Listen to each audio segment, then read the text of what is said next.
I would like to welcome Chashav Rabbanim, our dear parents, all our relatives and friends who came to join us in the bar mitzvah of our dear son, Akiva. As you can imagine, this is a time of great celebration for our family, as Akiva is reaching the milestone of his bar mitzvah. By the way, we didn't choose Lag BaOmer out of convenience.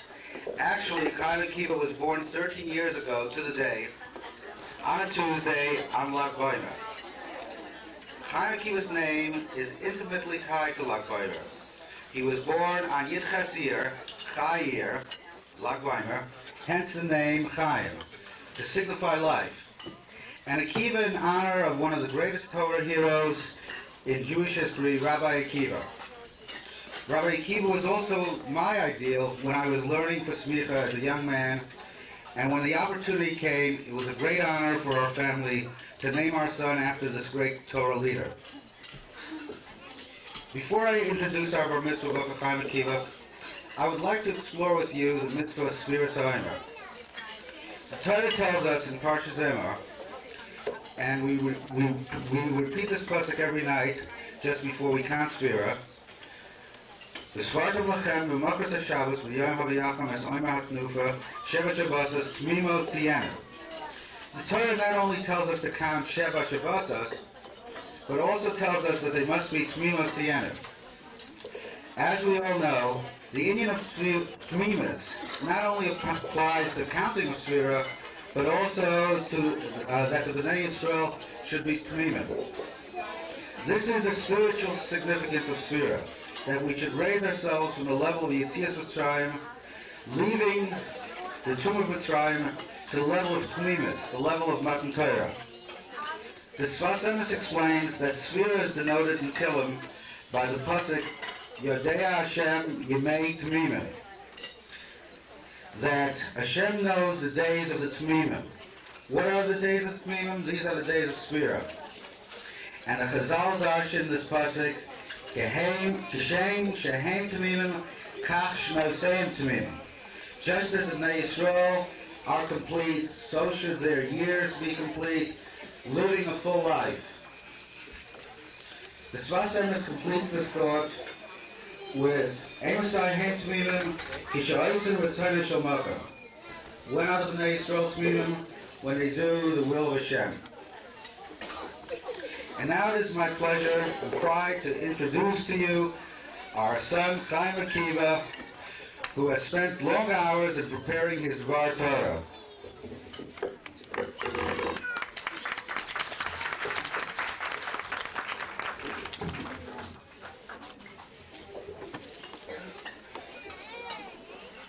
Chashiva parents, grandparents, my cousin Rabbi Ressler, uncles and aunts, my cousins Rabbi and Mrs. Schwartz, Rabbi and Mrs. Clement, Rabbanim and our guests.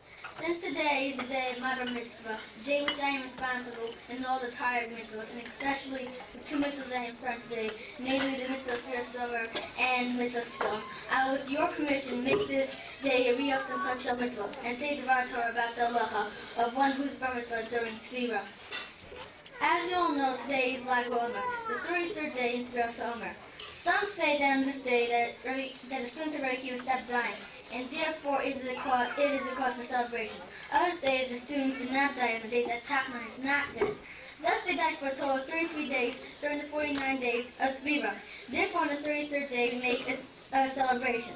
Rabbi Yaakov ben Tetzel explains Lag BaOmer according to Kabbalah. All the days of Sfira are Yemei Din, days of judgment. On Lag BaOmer is Ho Chevaho, glory, glory, which is Din and Din. Whenever the Din becomes very harsh, it immediately is changed to Rachman. When the entire Sanhedrin convicts someone, the prosecution is immediately changed, and the guilty is exonerated. Thus, Lag BaOmer becomes Day of Chesed, kindness, and really gives us cause for rejoicing. With the feeling of Chesed, I would like to begin my Dvar Torah about Sfiras HaOmer. We are currently observing the mitzvah Sfiras HaOmer. This mitzvah requires every Jewish male over the age of our mitzvah to count 49 days, beginning with the second night of Pesach until the night before Shavuot. This mitzvah, however, becomes problematic in a situation such as mine. Since my bar mitzvah takes place in the middle of the 49 days, there's a shadow that I am obligated to count and make a bracha, or in the other extreme, I am forbidden to make a bracha. This is shadow understood to be a machlokas of Rishonim, and possibly in certain circumstances, everyone may hold that I am obligated to make a bracha. The basic shadow revolves around the halacha in Shulchan Aruch, Simon Safetah, Sefkas. There the Mechaber states that if a person forgot the complete day, then he continues to count, but does not say from a bracha from here on. The source of this halacha is Bahag, and although many poskim argue on this, the halacha nevertheless is accepted like the Bahag.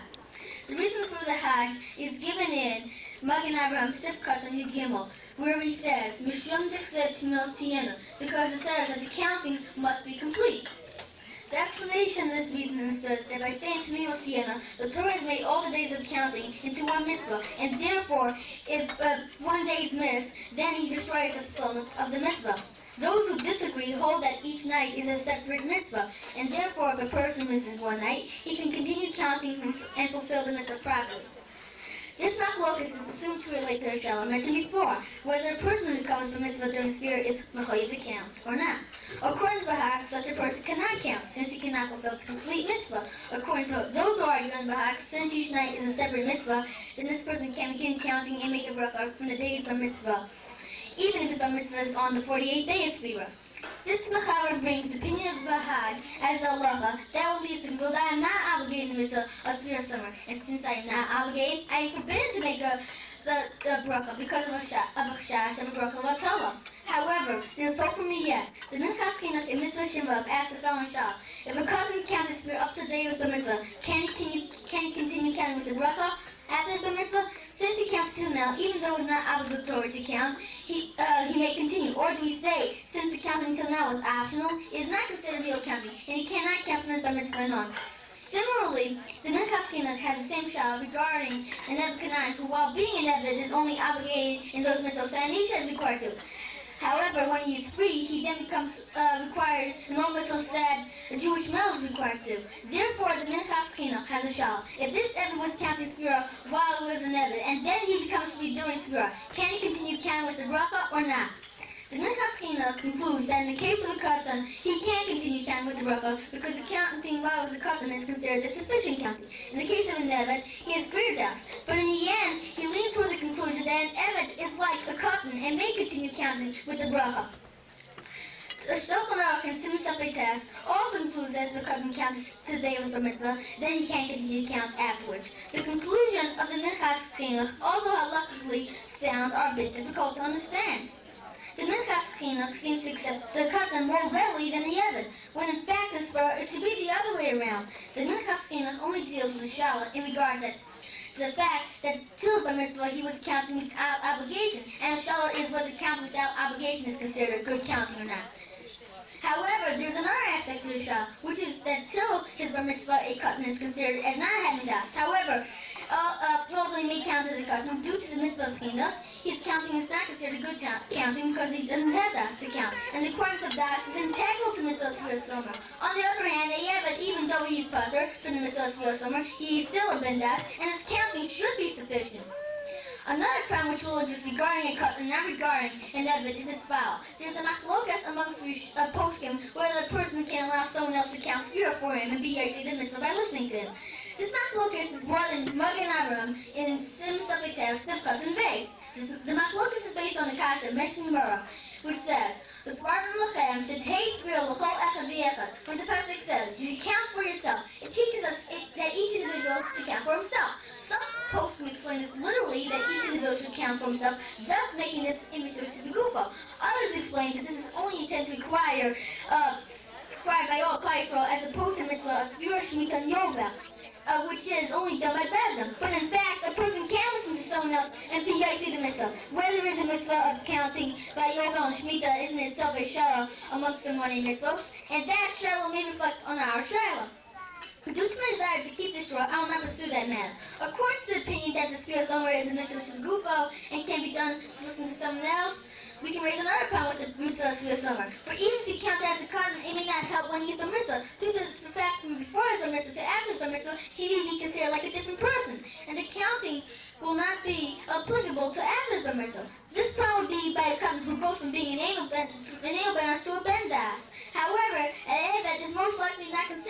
person when he is free. Although these problems exist, nevertheless, the halacha is there is no doubt that he couldn't, if he counted till his bar mitzvah, he can count with his bracha after his bar mitzvah. This halacha can be supported with another point too. There's machlokas amongst Rishonim whether the sphere somewhere nowadays midraisa or midrabanan. The opinion of the Rambam in Perek Zayin Mehilchot Talmidim Umusafim is that it is midraisa, even bisman as that. According to his opinion, whether the cotton is chayiv, he would be required to count. This halacha is sefik of diarais l'chumra. A sefik of a din Torah is l'chumra. In this case, it would mean that he is required. Although, on the other hand, we have a sefik of bracha vatala, which may be diaraisa of lo yisrael shem Hashem. This issue has already been dealt with regarding a berkas hamazon, sefik of berkas hamazon, which is brought in Shulchan Aruch in Siman Reish. In addition, Rabbi Akiva Eger in his Teshuvah in Simon Chapei said that even if bracha vatala is diaraisa, since he is required to do the mitzvah, he may make bracha because it's not considered vatala in vain. If one becomes for mitzvah during Svirah, then he has an opportunity to do an additional mitzvah before putting on the tefillin. Since the mitzvah is geras another mitzvah, it is geras a new mitzvah, but it enhances the quality of the other mitzvah. Just by adding another mitzvah before halachas tefillin, I hope to enhance halachas tefillin by being able to do the mitzvah with the proper kavanah in Yiras Shamayim. Now I will take opportunity to express my deep appreciation to my dear parents who gave me so much dedication of the opportunity to expand my knowledge to be a learned Ben Torah and for encouraging me to reach the higher standards of learning. I want you to know, my dear parents, that I love you very much, and words cannot express your tremendous effort to see me a successful Ben Torah. I am making a commitment that for the rest of my life I will continue to build on the solid foundation that you gave me. Chazal tells us that that grandchildren are considered like children. My dear grandparents, I want you to know that you love me and help me as a son. I want you to know that your way of life will be a model for my life. Then I would also like to thank my brothers, Yaakov, Avram, and most of all, Victor, who not only is my brother, but my best friend. My brothers have a tremendous help, encouraging me to do so well in my mitzvah studies. Last but not least, my dear Uncle Shmuel Chaim, with so much love, patience, and dedication, spent with me so many hours preparing for the landing. Thank you very much. To all my dear guests, thank you for coming. I want you to know that I greatly appreciate your participation in Simchas Shel Mitzvah, and in Yiras Hashem, we will join you in your Simchos.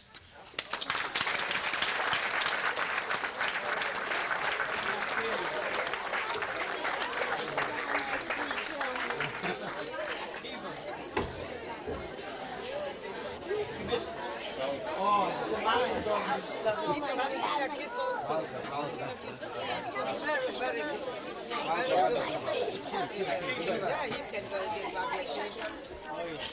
Yes.